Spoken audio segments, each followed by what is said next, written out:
Olá pessoal, tudo bem com vocês? Vamos para mais uma aula de Química Orgânica. Hoje nós vamos falar de uma função oxigenada, uma função que tem carbono, hidrogênio e o oxigênio. A gente vai falar do fenol. Os fenóis são compostos orgânicos oxigenados, né? E a fórmula geral dos fenóis é essa daqui, ó. Eu tenho uma hidroxila ligado a um anel aromático. Então, a gente começa a identificar aqui uma similaridade ao que? A função álcool. A função álcool também tem uma hidroxila, só que essa hidroxila não está ligada diretamente a um anel aromático, tá? Então, quando eu tenho hidroxila a um anel aromático, eu identifico essa função como uma função fenol. Então, a diferença está exatamente nisso, que eu não tenho o álcool ligado, né, a hidroxila ligada ao anel aromático, e no fenol, sim, ele está ligado ao anel aromático, e a outra diferença, obviamente, está nas propriedades químicas desses compostos, né? Eles têm propriedades químicas diferentes. A principal fonte dos fenóis é a hulha, né, o alcatrão de hulha. É um carvão mineral que tem em sua massa 80% de carbono. E essa hulha ela passa por uma destilação seca, tá? Uma destilação onde eu não tenho a presença do ar atmosférico, então eu tenho ausência de ar. E esse carvão, essa hulha, é submetido a temperaturas altíssimas, em torno de 1100 graus Celsius. E daí eu obtenho três frações da hulha. Eu tenho uma fração gasosa, uma líquida e uma sólida. Então, quando ela passa pela destilação, eu tenho três frações. Isso normalmente a gente faz no laboratório quando a gente queima madeira, né, que a gente chama destilação seca da madeira. E a gente consegue observar essas três frações. Uma fração gasosa, que é altamente, pega fogo com muita facilidade, né? Eu tenho uma fração líquida e também tenho o sólido, que é a sobra disso daqui, que é o carvão que fica lá. Então, a fração líquida tem águas amoniacais e o alcatrão de hulha, que essa parte escura é mais ou menos aquele líquido escuro e viscoso que fica na hora da queima de um cigarro, por exemplo. E é uma parte mais densa. E é exatamente aí onde eu vou encontrar o fenol. Né? Ali eu tenho o fenol, tenho o hidroxibenzeno, tenho os cresóis, que a gente vai ver que são utilizados, os naftóis e os xilenóis. O mais simples de todos os fenóis é esse que a gente está vendo aí, né? Já no outro slide também ele já aparecia. E o nome desse fenol é o hidroxibenzeno, tá? E também recebe outros nomes, então tem vários outros nomes para esse composto aqui, que é o hidroxibenzeno. Então, ele também pode ser chamado de ácido carbólico, ácido fênico, ácido fenílico, benzenol, hidroxibenzeno e monohidroxibenzeno, ou simplesmente como fenol comum. Tá? Então, esse composto, o mais simples de todo, pode ser chamado simplesmente de fenol comum. E nas condições ambientais, ele é um sólido incolor, um sólido altamente higroscópico.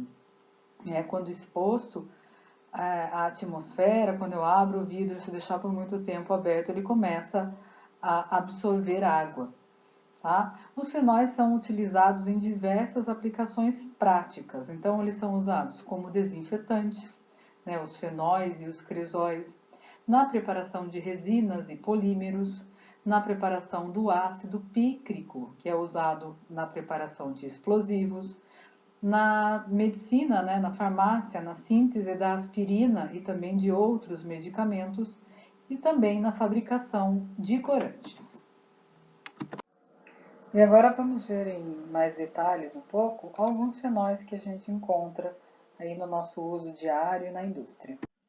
Então, basicamente, nós vamos falar do fenol, né, que é o hidroxibenzeno ou ácido fênico.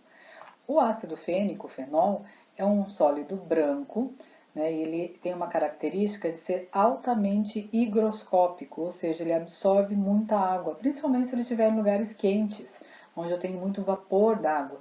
Então ele fica com essa aparência aqui de molhado e também oxidado. tá? Então, ele, se deixar o frasco aberto, ele fica completamente molhado, porque ele é altamente higroscópico. O fenol ele foi muito utilizado como antisséptico, tá? Na limpeza de hospitais, de materiais cirúrgicos, para evitar a proliferação de micro-organismos, né? Isso lá em 1870. Hoje em dia ele já não é mais utilizado, porque ele é altamente corrosivo, ele corroía até os materiais hospitalares. Então ele não pode mais ser utilizado como antisséptico. Ele tem outros usos, né? E aqui um deles é exatamente o peeling, né? O peeling de fenol é um peeling muito procurado, né? É só médico que pode realizar. Então, numa concentração adequada, é aplicado sobre a pele do paciente e o paciente descama inteirinho, queima a pele, né? Como a gente viu, ele é corrosivo e provoca queimaduras sérias. A pessoa realmente fica isolada em casa porque não pode nem estar em contato com o meio ambiente para não pegar micro-organismos, né? Para não contaminar a pele, né? Só que ele tem um efeito milagroso, né? Você vê que a pessoa rejuvenesce alguns anos, né, na vida. A gente percebe a diferença da pele, né? A pessoa realmente muda com esse peeling. É um peeling bastante doloroso, só médico pode fazer esse tipo de peeling, mas é utilizado o fenol para isso. O fenol comum também é muito utilizado na fabricação ainda, né, como eu disse, ainda é utilizado como antisséptico. Só que agora ele é matéria-prima, né, não se usa exatamente o fenol comum. Ele é a matéria-prima para a produção de outros tipos de fenóis, que são os cresóis. Tá? Os cresóis nada mais são do que a creolina, muito utilizado como desinfetante, né, um desinfetante bastante forte, também utilizado na agropecuária. E a creolina nada mais é do que a mistura do ortocresol, do metacresol e do paracresol. Lembra? 1,2, 1,3, 1,4. Orto, meta, para. Tá? Então eu tenho aqui, ó, a hidroxila ligada a um anel aromático a um fenol. Esses aqui são os cresóis, bastante utilizados como antissépticos, fungicidas e desinfetantes. E também tenho o fenol sendo utilizado na fabricação da fenolftaleína. A fenolftaleína é um indicador ácido-base, que em meio ácido fica incolor e em meio básico ela é rosa, né? Então eu utilizo isso aqui na hora que eu faço as titulações para fazer a indicação da mudança de pH. E também utilizado como matéria-prima para a fabricação do baquelite, né? O baquelite é um polímero muito utilizado comercialmente na fabricação de cabo de faca, de tomadas, de panelas, né? Cabos de panela, todos esses cabos aqui, né? Bolas de bilhar são feitas disso, câmeras fotográficas, alguns revestimentos de móveis, tá? Telefones, hoje em dia a gente não tem mais aqueles telefones, mas os orelhões, por exemplo, todo aquele material é feito de baquelite, né? E a matéria-prima é o fenol. O fenol também ele é utilizado na fabricação do ácido pícrico, que é o 2,4,6, né? 1, 2, 3, 4, 5, 6. 2,4,6 trinitrofenol, tá? Então eu tenho fenol, eu reajo com ácido nítrico e tenho a formação do trinitrofenol, né, que é o ácido pícrico, utilizado em pomadas, né, na medicina para queimaduras de pele e também utilizado na fabricação de explosivos.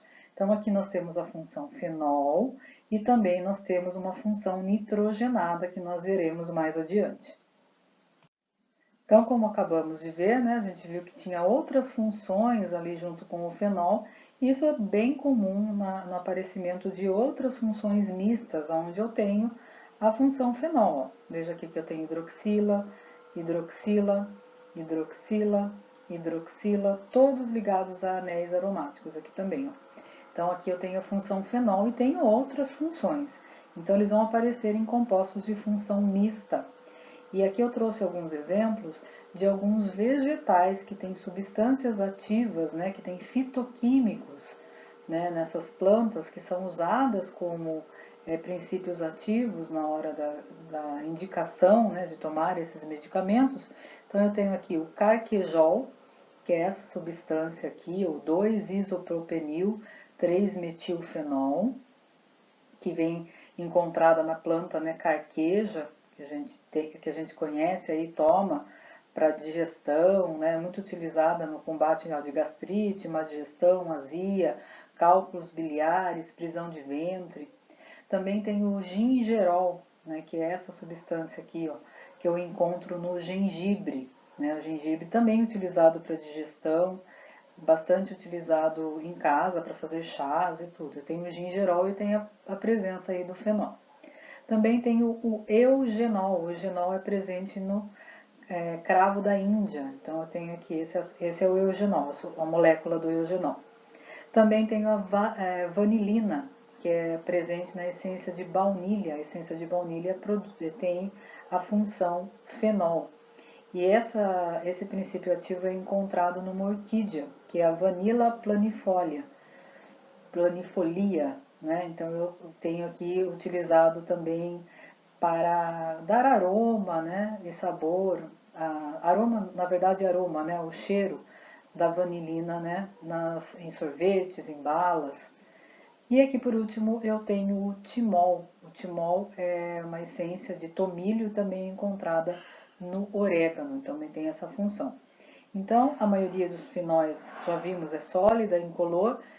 A solubilidade dela é pouco solúvel ou quase insolúvel em água. Nomenclatura IUPAC, a nomenclatura oficial do grupo fenol, tá?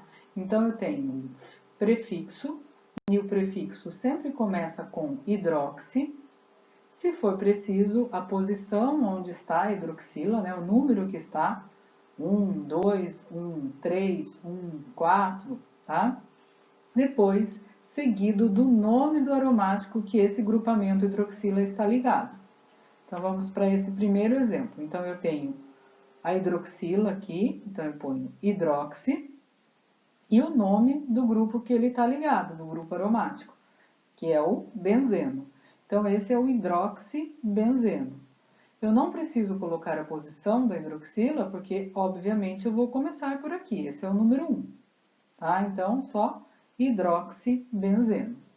Então, esse é o nome oficial, segundo as regras da IUPAC. E fenol comum é o nome mais conhecido, então essa nomenclatura aqui é uma nomenclatura usual. Já esse outro composto também não preciso numerar, né, porque só tem um grupamento hidroxila, também não tem ramificações, então é hidroxi, seguido do nome do grupo do composto aromático que ele está ligado. Então esse daqui é o naftaleno. Então hidroxinaftaleno. Mas a gente sabe que temos duas posições, né, que a gente pode considerar no naftaleno. Essas aqui de cima e de baixo eu considero as posições alfa. E as laterais aqui eu considero posições beta. Então, por isso eu coloco hidroxi alfa naftaleno, para indicar que ele está em uma dessas posições. E aqui não importa em qual delas, certo? Então, o oficial é hidroxi alfa naftaleno. E aqui o usual também pode ser chamado de alfa naftol. E esse aqui eu já preciso numerar. Obviamente eu vou começar a numerar por um dos dois, né, fazendo com que eles fiquem nos menores números. Nesse caso, tanto faz daqui para cá, de lá para lá, né, não muda nada. Então, digamos que eu comece por aqui, esse é o número 1 e esse é o número 4. Então, 1,4, duas vezes hidroxi, dihidroxi. Nome do composto aromático, benzeno. Então, 1,4 dihidroxibenzeno. Aqui eu poderia substituir o 1,4 também por para. Lembra? 1, 2, 1, 3, 1, 4. Ortometapara. Então, para dihidroxibenzeno. E esse composto é muito conhecido, que é a hidroquinona. Tá? Muito utilizado na medicina para clarear a pele, uma das suas utilidades. Nomenclatura de fenol ramificado. O outro exemplo que acabamos de ver é nomenclaturas de fenóis que não têm ramificações. Tem até mais do que uma hidroxila, mas eu não tenho as ramificações. Quando eu tenho as ramificações, eu preciso tomar o cuidado de numerar esse composto. E a regra principal, né, de numeração para dar nome às cadeias carbônicas é considerar a função como mais importante, tá? Então, no primeiro lugar vem a função, então eu vou começar a numerar pela função.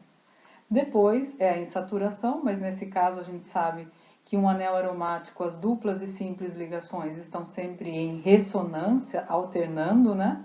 E por último, a ramificação. Então eu sempre vou começar a numerar pela função e procurar o caminho mais curto, né? Fazendo com que o radical fique no menor número possível. Tá? Então primeiro eu vou dar, na hora de dar o nome, eu vou dar a posição da ramificação e o seu nome, em ordem alfabética, lembra? Etil, metil, eu vou dar sempre em ordem alfabética. Depois eu venho com o hidroxi, seguido da cadeia aromática, o nome da cadeia aromática, certo? Então aqui nesse composto, eu começo a numerar por aqui, esse é o meu número 1. Eu não vou dar volta aqui, esse vai ser o número 6, né? Esse já vai ser o número 2, o caminho mais próximo, fazendo com que as ramificações fiquem nos menores números possíveis. Então, eu começo com a posição da ramificação e seu nome. Então, 2-metil. Depois, hidroxi, que está no carbono 1, seguido do nome do aromático, benzeno. Então, 2-metil, 1-hidroxi, que eu omito, benzeno, a cadeia aromática. E daqui, esse é o nome oficial. E daqui eu tenho os nomes usuais. Então, quando eu tenho a posição 1, 2, lembra a posição 1, 2? Orto, meta, para. 1, 2 é orto. Orto, hidroxi é o 1. E lembra quem é o metilbenzeno? O metilbenzeno é conhecido como tolueno. Então, esse é o orto, porque é a posição 1, 2. Hidroxi, que está na posição 1. E o metilbenzeno é o tolueno, orto-hidroxitolueno, também conhecido como ortocresol, esse composto. Esse outro, vou começar a numerar por aqui, e se eu vier no sentido anti-horário, vai dar 1, 2, 3, 4, 5. Mas se eu vier por aqui, no sentido horário, vai dar 1, 2, 3. Então, fica mais próximo, né? Então, eu tenho 3, posição da ramificação com o seu nome, 3-metil. Hidroxi, que está no carbono 1, benzeno, a cadeia principal. 3-metil-hidroxibenzeno, nomenclatura oficial.